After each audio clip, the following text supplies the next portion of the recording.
Selamat malam, Ibu, Bapak, rekan-rekan muda, dan anak-anak yang terkasih. Bersama saya Alfa Christian, kita bersatu hati dalam doa edisi Kamis 30 Juni 2022. Mari berdoa. Ya Allah, sebelum kami tidur malam ini, kami ingin mengingat kebaikan-kebaikan orang lain yang kami terima hari ini. Sebab semua kebaikan itu merupakan bukti pemeliharaanmu bagi hidup kami. Amin. Saudaraku, mari kita membaca Alkitab dari kitab 2 Raja-Raja 4 ayat 14 sampai 17. Saya akan membaca bagi kita semua. Kemudian berkatalah Elisa, "Apakah yang dapat kuperbuat baginya?" Jawab Gehazi, ia tidak mempunyai anak, dan suaminya sudah tua." Lalu berkatalah Elisa, "Panggillah dia." Dan sesudah dipanggilnya, berdirilah perempuan itu di pintu. Berkatalah Elisa, "Pada waktu seperti ini juga tahun depan, engkau ini akan menggendong seorang anak laki-laki." Tetapi jawab perempuan itu, "Janganlah tuanku, ya abdi Allah, janganlah berdusta kepada hambamu ini." Mengandunglah perempuan itu, lalu melahirkan seorang anak laki-laki pada waktu seperti itu juga, pada tahun berikutnya, seperti yang dikatakan Elisa kepadanya. Saudaraku, coba ingat kembali, kebaikan-kebaikan apa saja yang saudara terima dari orang lain hari ini? Saat saudara pergi belanja ke pasar, mungkin ada pedagang yang berbaik hati menjual dagangannya dengan harga yang murah.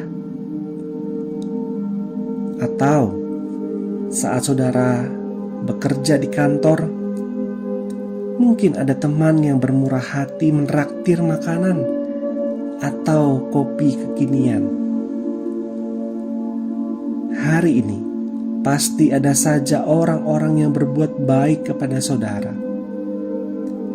Ayo ingat-ingat, siapa saja mereka dan kebaikan-kebaikan apa saja yang mereka lakukan untuk saudara.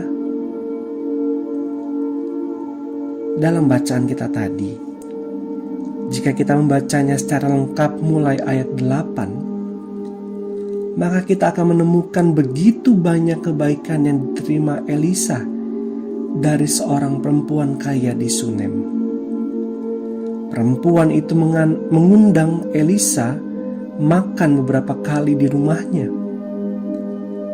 Tidak berhenti sampai di situ kebaikan sang perempuan kepada Elisa. Ia membuat sebuah kamar kecil di atas rumah, lengkap dengan perabotan-perabotan, agar Elisa bisa tidur di sana ketika datang ke rumahnya. Respons Elisa setelah menerima kebaikan dari perempuan Sunem itu menarik untuk dipelajari dan penting untuk diikuti. Melalui Gehazi, bujangnya, Elisa bertanya kepada sang perempuan, "Apakah yang dapat kuperbuat bagimu?" Perempuan itu berkata, ia tidak kekurangan apa-apa. Namun Elisa bertanya hal yang sama untuk kedua kalinya. Hal ini menunjukkan bahwa Elisa ingin sekali melakukan suatu kebaikan untuk perempuan itu.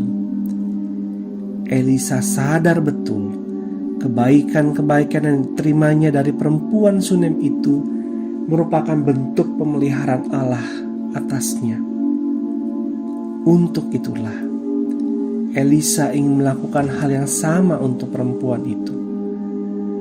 Pemeliharaan Allah atas perempuan dari Sunem itu nyata dalam rupa seorang anak laki-laki yang dilahirkan pada tahun berikutnya. Saudaraku, mari kita ingat kembali siapa saja yang telah berbuat baik kepada kita hari ini dan apa saja kebaikan yang kita terima darinya. Jika kita tidak dapat bertemu dengan orang itu lagi, bawalah ia dalam doa kita malam ini. Jika esok hari kita masih bertemu dengannya, bertanyalah kini dalam hati, apakah yang dapat kuperbuat baginya? Mari berdoa. Ya Allah, kami bersyukur untuk orang-orang yang telah berbuat baik kepada kami pada hari ini. Kami mengingat mereka dalam doa kami malam ini. Kiranya Engkau memberkati dan memelihara hidup mereka. Ajar kami untuk selalu berbuat baik kepada orang lain, karena hidup kami pun telah diberkati dan dipelihara oleh-Mu melalui kebaikan-kebaikan orang lain. Di dalam nama Tuhan Yesus Kristus, kami berdoa. Amin. Selamat beristirahat, saudaraku. Tuhan Yesus memberkati.